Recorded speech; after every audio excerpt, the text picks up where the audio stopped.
So blepharoplasty is a technique where improvements to redundant skin or tissue on the upper eyelid and lower eyelid are corrected surgically. Can be done just under local anesthetic in the office, although we do have different anesthesia options that, again, can be done in the office setting safely. The upper and lower eyelids are treated differently. They're different procedures because there's different issues that need to be dealt with. So typically on the upper eyelid, there's redundant skin that needs to be removed. The skin starts to have a saggy look to it. It gives you a tired appearance.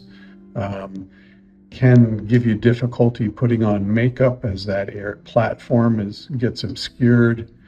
And that's corrected by removing the extra tissue on the upper eyelid. And that will look after it. Occasionally you have to also address the eyebrow with that, because if the eyebrow descends substantially, then simply taking skin off the upper eyelid isn't sufficient, and the brows need to be elevated. And occasionally all you have to do is elevate the brows. So it needs to be evaluated, and it's not a one-size-fits-all.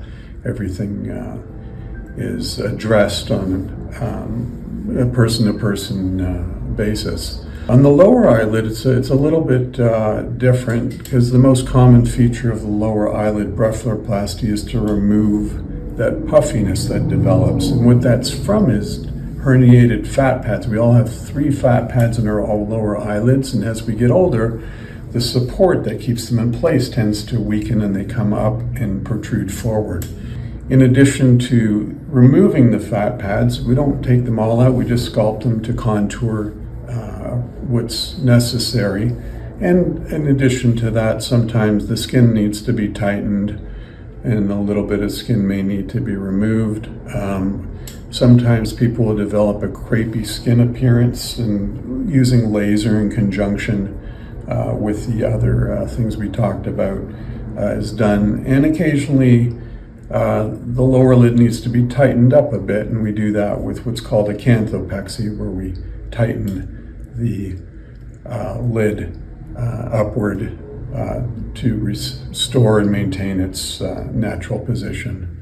So the lower eyelid tends to be a little bit more complex, and again, it has to be individualized for what you have. Sometimes it's just a little bit of tightening of the skin.